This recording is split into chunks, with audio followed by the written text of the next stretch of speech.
Noel, and I'm interviewing Imperative Reaction, 3/4 of Imperative Reaction. You're right. Go ahead and introduce yourself, guys. I'm Ted. Trevor. Adam.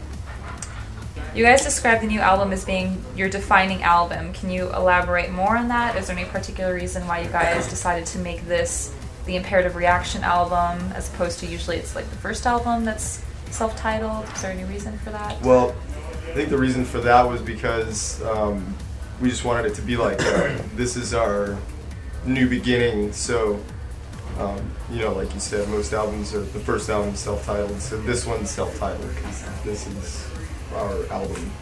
That makes sense. Yeah, our first album was kind of like, by now, it was like a different band, because I started when I was 18, 17, and I started with somebody else that's not in the band anymore. And it was like real kind of harsh vocals and industrial, or what was industrial at the time or whatever. But starting with the second album, which I'm not too fond of, but it was an attempt at what we're doing now, which is primarily electronic, but with like a rock energy or whatever. So I think it's been a long time coming, and we just decided finally to try and put into our album what we do live. And having these guys around, giving their feedback and actually contributing to the album was awesome. When it's like, for IR, using a live guitar player wasn't a new thing. I think it's just how we were executing it, kind of. So, a lot of the songs were like kind of inadvertently made for guitar anyway, you know? Right. So our good friend Gabe was playing guitar at the time, and then he just couldn't do it anymore. So I randomly ran into Trevor in Denver and like talked to him about doing it, and then ended up joining. So that's a funny story. It is a funny story. Yeah. Because at a Comedy Price show. Let's. Alright, this is what happened. This is what happened. There's actually two incidents. Okay, so the first one, I used to go to this dive bar every weekend called the High Dive. I think we played This was on the Minus All tour, wasn't it? And I used to go there every weekend, and then just randomly there was this industrial show on weekends, so I was like, fuck it, I'll go. And then I ended up seeing, like, my ex-girlfriend was kind of friends with Trevor. Well, you were like acquainted with her or whatever. And like I just saw this band, and I was like, these guys are fucking awesome. And then I was like, that's totally Trevor playing drums. And then, what was it, a month later or something? Combi Christ. He came back through with Combi Christ. He came up to me and was like, dude, Imperative Reaction's awesome, blah, blah. I was That's like, pretty much like, Reaction. that's pretty much like, I need to get the fuck out of Because I Denver. need to get out of here. I play guitar and sing and keyboard, drums, and all this shit, and I can't, you know, land a band to get me out of Denver. And I was like, you love Imperative Reaction? He's like, yeah. I'm like, you play guitar? Yeah. Sing? Yeah. Play keyboards? Yeah. I'm like, you want to be in Imperative Reaction? It's like, what?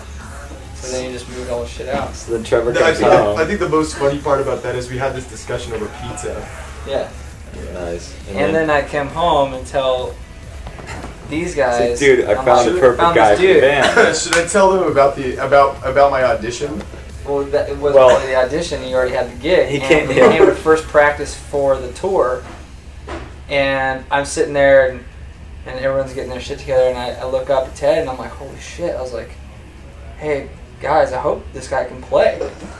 He's already in the band. He looks great. And everyone's like, what? You don't know if he can play? I'm like, no, actually, I never really thought of that. So I pretty much had my audition at Tommy Burger in Hollywood. Yeah. And we just sat around and ate shit food and yeah. So anyway. But so the defining album though, it's like most like industrial bands have a tendency to not like guitar for some odd reason. Because you actually have to play it. And like since we're really sticklers on actually playing parts live.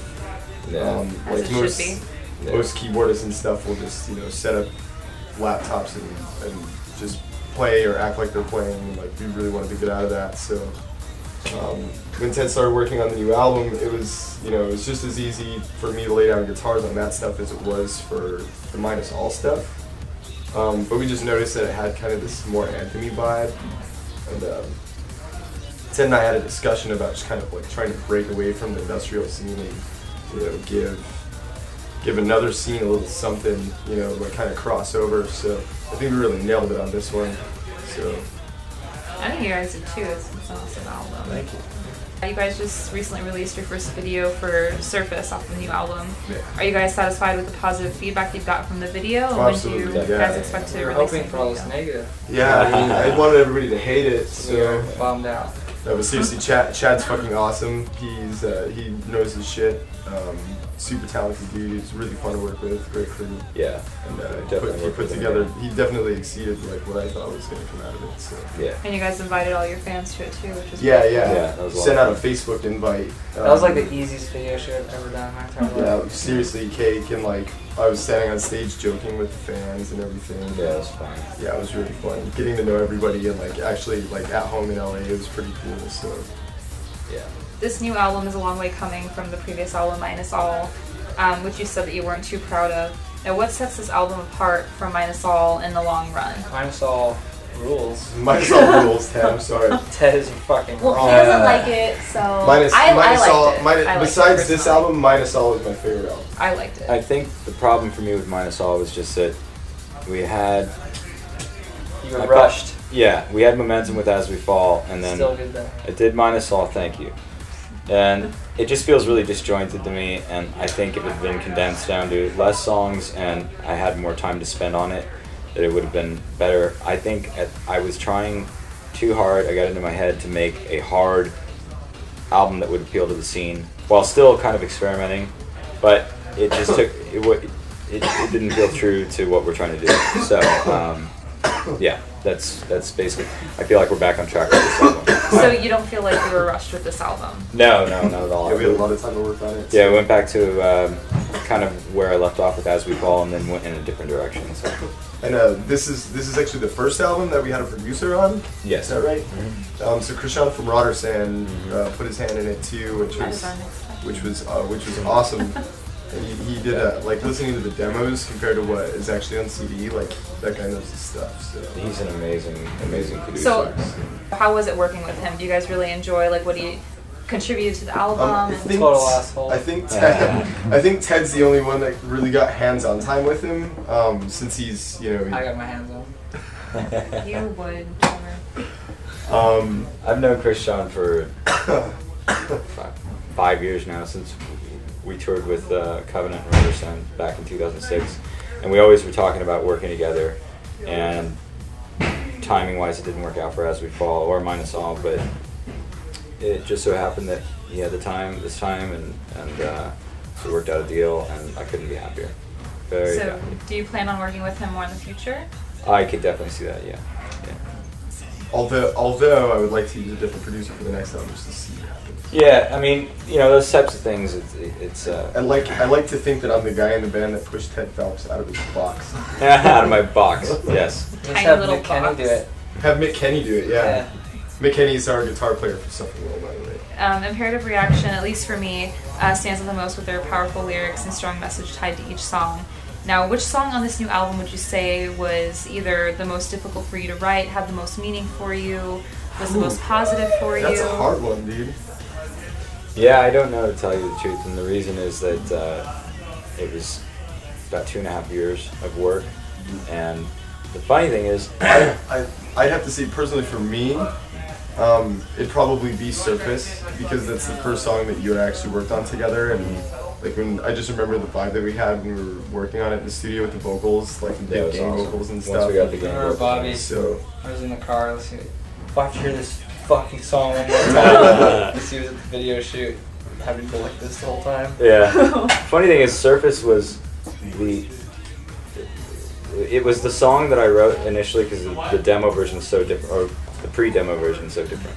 It was the song that I said, okay, everything's going to be different on this album, but this song sounds enough like Imperative Reaction that people will, they won't feel like we abandoned them. And then it ended up being one of the most different, which I almost threw it away like 3 times, but I kept keeping it around for some reason. And it just worked out. Like, that was the key to it when we did backup vocals. for me personally, like along with Surface, just as far as like writing and working with this band, I'd have to say What Is Left to Say. I kind of purposely dumbed down the guitars a little bit on the record, just because like I wanted to keep the album in the scene that we're already in, but still appeal to everybody there. And What Is Left to Say, I sort of stepped out of the box a little bit with the guitar playing, and you know, clean guitars, like, you know, really like funky kind of leads and stuff like that.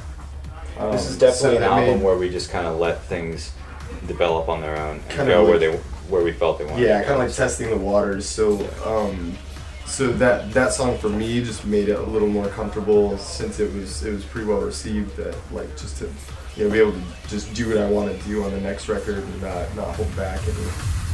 So.